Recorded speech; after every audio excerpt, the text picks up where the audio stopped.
PDP attacks Tinubu over hired clergyman, asks him to withdraw from presidential race. Sanu Nasu speak on BRICS committee reports to federal government.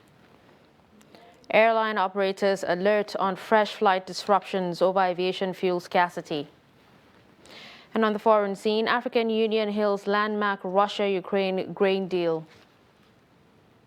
Hello and welcome to Trust News Update. I'm Dashan Hussaina Usman.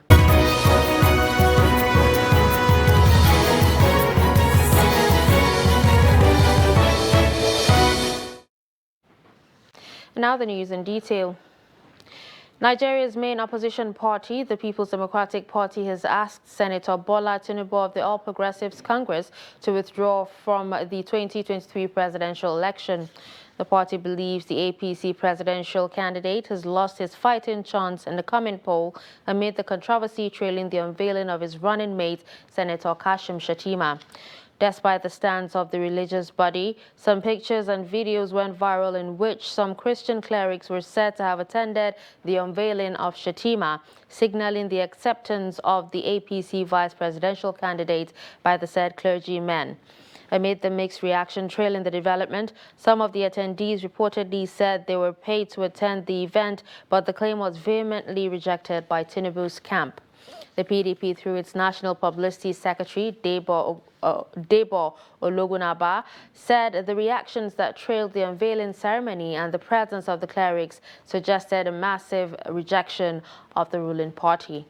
Nigerians were seeking by videos and pictorial evidence of known mechanics, bus conductors, and fraudsters sacrilegiously being dressed in fake bishop vestment and paid to endorse the unveiling of Asiwaju Tinubu's widely rejected running mate, Senator Kashim Shettima. Such action is unacceptable and unbecoming of any individual aspiring to a leadership position at any level, let alone the office of the president. This is an embarrassment to leadership.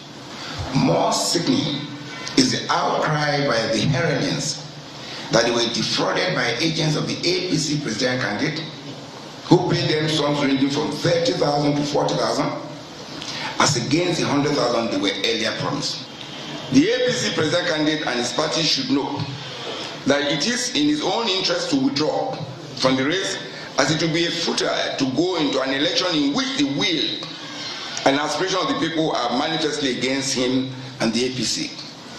Asiwaju has no political fighting chance in the face of the soaring popularity of PDP's very competent, candid, transparent, people-oriented, and much more prepared presidential candidate, His Excellency Atiku Abubakar at the poll.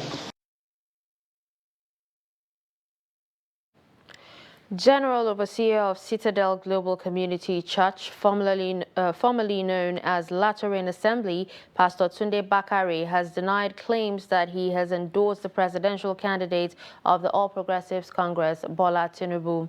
Pastor Bakare also denied claims that he criticized the Christian Association of Nigeria for speaking up against the APC's choice of a Muslim ticket for the 2023 presidential election and controversial appearance of clergymen at the unveiling of Kashim Shettima as APC's vice presidential candidate. Pastor Bakare, whose reaction to the claims was contained in a statement on Friday, called on the public to disregard the alleged statements as they were not his and do not represent his position. Also, he challenged anyone with evidence that he actually made the statements credited to him to make the evidence public. President Muhammadu Buhari on Friday in Abuja told stakeholders of the All Progressives Congress that the unity, security and prosperity of the country would matter the most to him beyond his days in office. He said this when he received APC stakeholders led by the national chairman of the party, Senator Abdullahi Adamu, in the State House. President Buhari recounted that when the presidential running mate, Senator Kashim Shettima, was presented to him a couple of days ago, he had said he would reserve his comments till the handover ceremony on May 29, 2023 at the Eagle Square. The national chairman of the party, the chairman of the Progressives Governors Forum, and the governor of Kebbi State, Abubakar Atiku Bagudu, and Shatima, in separate remarks, expressed gratitude to the president for his exemplary leadership, which has strengthened the party in the aftermath of the convention. The vice presidential candidate reiterated the willingness of the APC presidential candidate, Bola Tinubu, and himself to serve Nigeria with justice, equity, and fairness. What matters to me is the unity, security, and prosperity of Nigerians, even beyond my days in office as president. And I am glad that the APC is on course towards that eventuality. When the presidential running mate was presented to me a couple of days ago, I said I would reserve my comments till I hand over to him and the new president on May 29th, 2023 at the Eagle Square. Stakeholders, members, delegates of our great party converged in Abuja at the Eagle Square, where we nominated the flag bearer of our great party in the person of His Excellency Ahmed Bola Tinubu. On the 11th of this month, our candidate, after due consultation with stakeholders across the country, to help him, to assist him in deciding who becomes his running mate for the 2023 general election. He finally decided, after getting your nod, your buying, announced to the country who his choice for vice president on his ticket will be. And that is our brother seated by my right out there, Alhaji Shatima. Your Excellency, I want to thank on behalf of Asiwaju Bola Ahmed Tinubu, who is unavoidably absent due to a communication gap. I want us to celebrate our progressive governors who have shown leadership, who have equally shown commitment to the Nigeria project. Center for Fiscal Transparency and Integrity Watch has called for transparency in the dealings of the Nigerian government to foster possible growth and development in the country. The executive director of the center, Umar Yakubu, while addressing journalists on the sideline of the sensitization workshop on its Transparency and Integrity Index, explained that they are working on new measures to prevent corruption and improve governance and accountability. Yakubu added that this can only be made possible with a more transparent government that makes their dealings public. The sense of the meeting today is just to see how we can introduce some new measures of preventing corruption, basically to improve governance in Nigeria. A lot of work has been done on the reactive side. We want to see how we can do on the preventive side, which is by making MDAs, but that's government agencies, to be more responsible in publishing information that is supposed to be out there in the public. We are not looking at corruption that's already happened. I think we should all be tired of all the news. The money has been stolen, this has been recovered. Yes, that will continue ongoing, but we should be tired of it. What we're looking at are how do we prevent that from happening? And from our little research, we found out is the stronger the democracy is, the less likelihood there will be corruption. Corruption thrives in an environment of lack of information. And so those who carry out corruption don't want to give out information. We already have the modalities for it, because the scores of all the agencies that we looked at were put on our first position. And they have been informed of their scores. And we are open to helping them to score better. The crisis in the nation's public university system has taken a new twist as members of the Senior Staff Association of Universities and the Non-Academic Staff Union of Universities rejected the report of Professor Nimi Briggs-led negotiation committee. Both unions insisted that they will not be around or bound by the recommendation of the committee, which was set up by the federal government to end all strikes across the nation's universities. NASU General Secretary Peters Adeyemi and SANU National President Mohammed Ibrahim made the position of the unions known on Friday at a joint press conference in Abuja. They said they never concluded negotiations with the committee before it submitted its recommendations to the government for implementation, stressing that such an action was a betrayal. Today marks the 117th day of our national strike. It needs being reiterated that it has never been the desire of NASU and SANU to grant the system.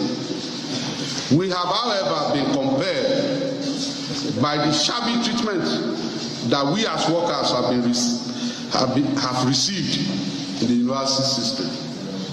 As of today, out of the 8 issues that led to the strike, none of them have been conclusively and comprehensively addressed by government. What we have presented before you here, we have not been dealt with in this renegotiation adequately. And it is a betrayal on the part of the Briggs Committee, not because they dealt with us, no, but because they have not dealt with us the way they ought to deal with us. Still on education, prolonged strike by the Academic Staff Union of Universities is taking a toll not only on students, as some parents and guardians in Abuja expressed discomfort and disappointment with no end in sight to the industrial dispute. They call on the government and ASU to reach a compromise to end the lingering strike. Musa Luka tells us more. The prolonged strike by the Academic Staff Union of University, ASU, has been a burden to many Nigerians, especially students and parents. The union has for over 5 months been on industrial action, marking academic activities in public universities to be on hold. The Nigerian Labour Congress, NLC, is planning a protest in solidarity with the striking lecturers, which government said is illegal. Many parents find the situation disturbing, calling for an end to the strike. It affects us parents very much because by now my children are supposed to have graduated, but about 3 of them are still at home since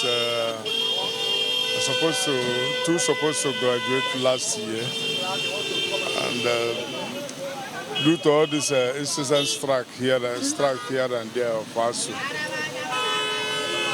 And there is nothing we can do. We cannot fight government, but it's very unfortunate for what we are experiencing in our country. And if you look at, if you go online and you see them celebrating all their children graduating overseas. So the ASU strike is affecting the whole region, precisely as in a taxi. Like my junior one in school, they have been abandoned in the village. They have been abandoned there. Nothing for them, no school, nothing. I mean, so it's also affecting us that sponsor them, believing that okay, with so time I think we might have done with this one, and then know 1 or 2 things to forge ahead with. You understand me? So the ASU strike is not only affecting the students, it's affecting both the whole region, as I said. I'm studying law at my 200 level, going to 300 level. But because of the ASU strike, we started exam, but we couldn't finish it. Then we have to, but the strike came, we're back on the strike. Now, my wife, she's also a student. My younger sister is also a student. Assuming there was no strike, all of us we have nowhere we have got into. But because of the ASU strike now, we cannot go. And by the time they resume, they'll be demanding for school fees, and it will come once. That may also affect me negatively. I have my daughter, I have my sons. So it is hitting them very badly. All of them, some of them are going to farm to help us sometimes, help the mother. Is that what a student is supposed to be doing? When he was supposed to must have been graduated. Now he's doing other things, you know. It's very bad. Now Labour want to go on strike. If that can solve the problem, let all hands down. Banks, everything. Let the airport be shut down so that they travel by car, they see how bad our road is. If that can make them send the children back to school, good and fine. The question on the lips of many is when the strike will end. Musa Luka, Trust TV News, Abuja. You're watching Trust News Update. Coming up after the break. How lack of parking space obstructs traffic flow. Do stay.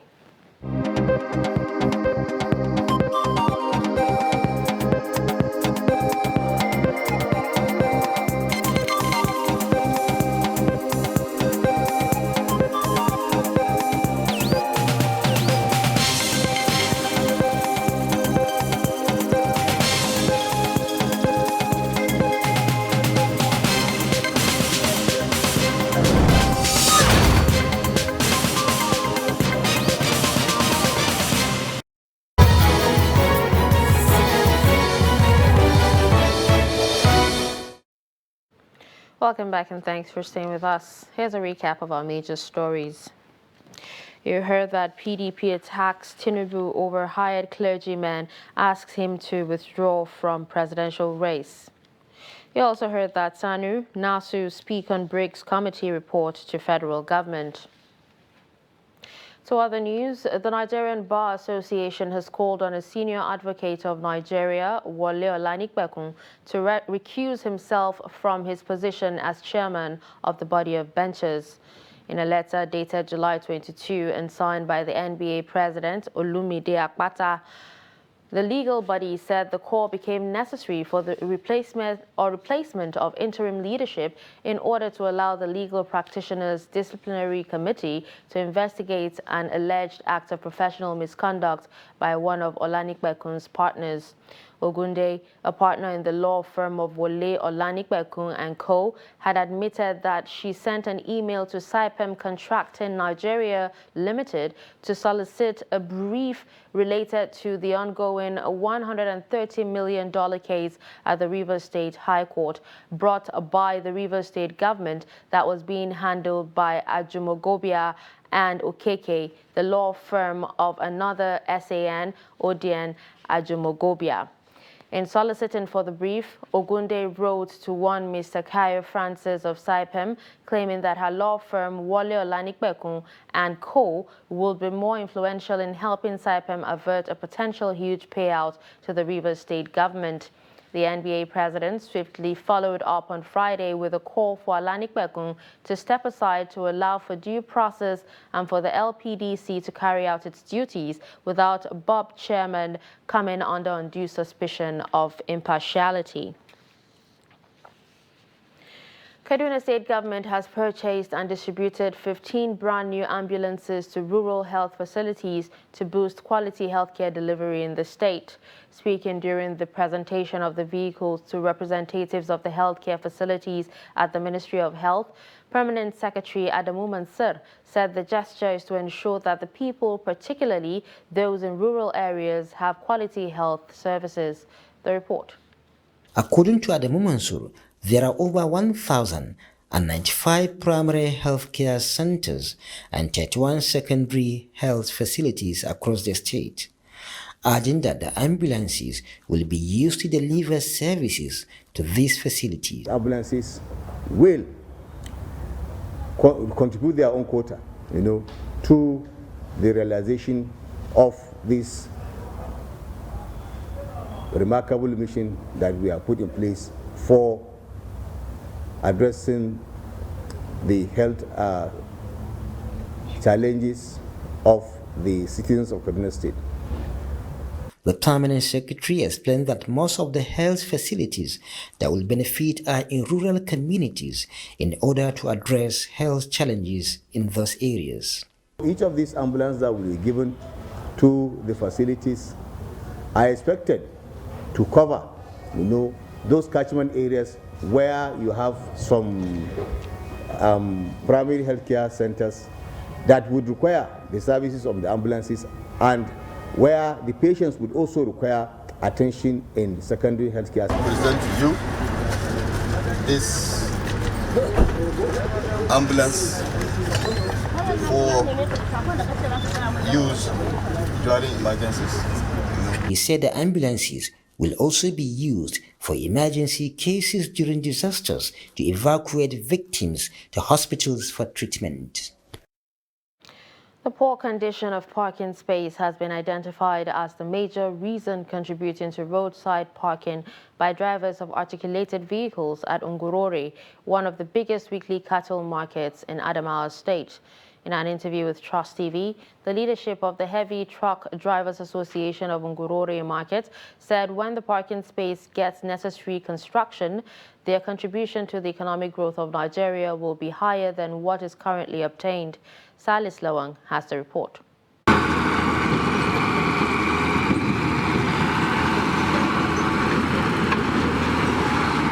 This have been the challenging experience for the heavy trucks drivers on Ngurore Market. According to the leadership of the Heavy Trucks Drivers Association, bad conditions of the parking space sometimes lead to the loss of goods worth millions of naira. Mohammed is the chairman, Heavy Trucks Drivers Association Ngurore, and he explained some of the challenges contributing to the parking by the roadside, to include security of the goods. Government at all levels are trying, but we want them to do more. Gombeyola Road is a busy road. Commuters can see cars and trucks being disorderly parked on different lanes, which is leading to accidents almost daily. The main cause of these accidents is we have space for trailer park that can contain more than 500 trucks, but there are no structures that can accommodate the trucks, and we can't access the place. Despite their contribution to the economic development of the country, however, the heavy trucks drivers face different challenges in the course of transporting goods from one region to the other. While identifying some of the challenges, they solicit for government intervention, which stakeholders believed will help reduce high cost of living. We are taking grains, cows and goats, dry fish, onions. We are all carrying from here. We move over there with this matter. There is no gain inside. We are just doing because of business. We don't have anything to do. If you put your motor, the diesel, from here to all those places, once if you went there, there is no gain inside. There is no gain inside. Most at times, security personnel or agents block roads and demand us to pay token for them to clear the way. And if you seek for leniency, you will be harassed. In fact, there are those that will order you to make money transfer if you complain of not having enough cash. For instance, if you load goods or livestock from Mubi town to Calabar, you may pay at least 600,000 naira to security agents and area boys, even if you are transporting legitimate goods and have way bill.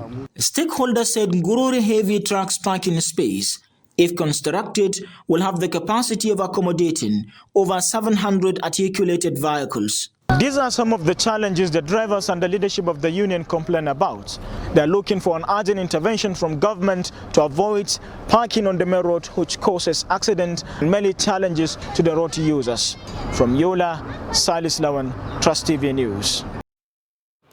Nigerian Airlines, under the aegis of Airline Operators of Nigeria on Friday, alerted air travelers and other Nigerians about acute shortage of aviation fuel known as Jet A1, saying this would give rise to flight disruptions.